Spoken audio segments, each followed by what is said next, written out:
आज हमारे साथ जिला अधिवक्ता संघ चुनाव के अध्यक्ष पद के प्रबल दावेदार श्री गुलाब पटेल जी खड़े हैं और आज जानते हैं कि हम ये क्या विजन लेके चुनाव के समर में हैं और क्या करना चाहते हैं। सर बताएं।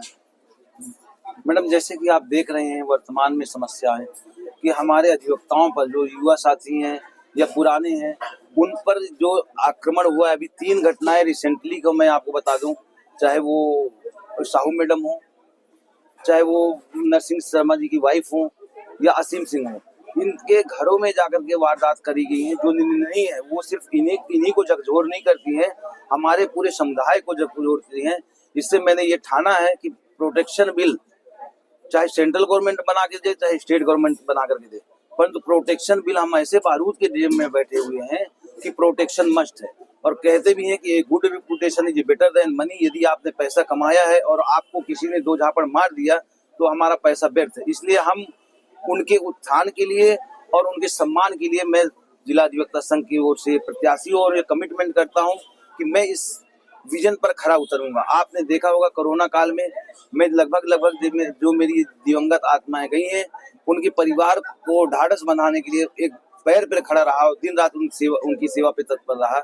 वर्तमान में भी आप देखते होंगे कि पूरे राज्य में प्रोटेक्शन बिल को लेकर के फ्लैग मार्चिंग हुई, लोगों ने जगह जगह पर अनशन किया, पर हमारा जो अधिवक्ता संघ दुर्ग था वो पार्टिसिपेट नहीं किया। इससे मुझे बहुत दुख और बहुत हर्ट हुआ है, क्योंकि ये जो प्रोटेक्शन बिल है वो किसी एक वकील के लिए नहीं है, ये हमारे समुदाय के लिए। जब डॉक्टरों का प्रोटेक्शन मिल सकता है, अन्य संगठनों को प्रोटेक्शन मिल सकता है, तो हमारा प्रोटेक्शन क्यों? आज जितने भी उपेक्षित हो रहे हैं हमारे अधिवक्ता, वो अपने आप को असहाय महसूस करते हैं। हम लोग देखते हैं कि जब हम देश की लड़ाई लड़ते हैं तो वहां पर एक विरोधी पक्ष होता है, एक उसका पक्ष रखने वाला होता है, और हदों में से कोई एक विजयी होगा। जो फैक्ट्स और वैल्यू के आधार पर आएंगे उसके आधार पर निर्णय होगा। परंतु इस बीच में हम दोनों अधिवक्ता आपस में गले मिलते हैं कि भाई आपको बधाई हो, आपका आर्गुमेंट अच्छा रहा, आपकी बात को न्यायालय ने सुना।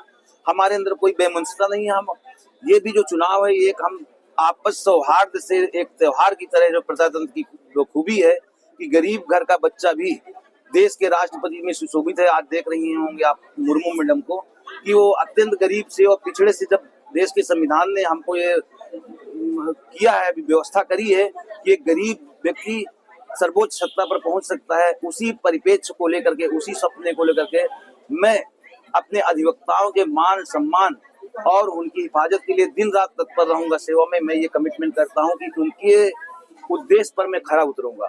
चलिए, बहुत बहुत धन्यवाद। हमारी दिल्ली चाहता आप आए।